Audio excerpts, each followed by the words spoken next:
بسم اللہ الرحمن الرحیم۔ آج کا ہمارا ٹاپک ہے پولیوٹنٹس اور ماحول پر ان کے اثرات۔ پولیوٹنٹس اور ماحول پر ان کے اثرات۔ Pollutants and their effects on environment۔ ماحول ماحول جس میں ہم رہتے ہیں اتنا صاف نہیں جتنا ہونا چاہیے۔ ماحول جس میں ہم رہتے ہیں اتنا صاف نہیں ہے جتنا ہونا چاہیے۔ بہت سی قدرتی اور انسانی سرگرمیاں ہمارے ماحول کو نقصان دہ مادوں سے آلودہ کر دیتی ہیں۔ بہت سی قدرتی اور انسانی سرگرمیاں ہمارے ماحول کو نقصان دہ مادوں سے آلودہ کر دیتی ہیں۔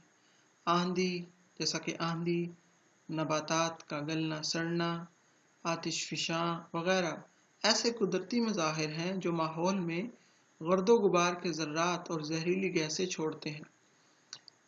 دوسری طرف گاڑیوں اور فیکٹریوں میں ایندھن کے جلنے اور بہت سی دیگر انسانی سرگرمیاں ماحول میں زہریلے مرکبات خارج کرتی ہیں۔ وہ زہریلے اور نقصان دہ مادے جو ماحول کو آلودہ کرتے ہیں پولیوٹنٹس کہلاتے ہیں۔ وہ زہریلے، ایک بار پھر آپ غور سے سنیے گا، وہ زہریلے اور نقصان دہ مادے جو ماحول کو آلودہ کرتے ہیں پولیوٹنٹس کہلاتے ہیں، جیسا کہ فضائی pollutants, carbon dioxide, carbon monoxide, sulphur dioxide, sulphur monoxide. یہ ہیں فضائی پولیوٹنٹس جو فضا کو آلودہ کرتے ہیں۔ فار ایگزامپل، مثال کے طور پہ فضائی پولیوٹنٹس جو فضا کو آلودہ کرتے ہیں۔ زمینی پولیوٹنٹس جو زمین کو آلودہ کرتے ہیں، اور آبی پولیوٹنٹس جو پانی کو آلودہ کرتے ہیں۔ اور ایک اور پولیوٹنٹ ہے جسے ہم کہتے ہیں نوائز پولیوٹنٹ، جو کہ ماحول میں شور کی وجہ سے پولیوشن ہوتی ہے۔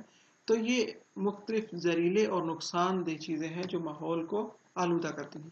یہ تھا ہمارا آج کا چھوٹا سا ٹاپک کہ پولیوٹنٹس کیا ہوتے ہیں اور وہ ماحول کو کیسے خراب کرتے ہیں۔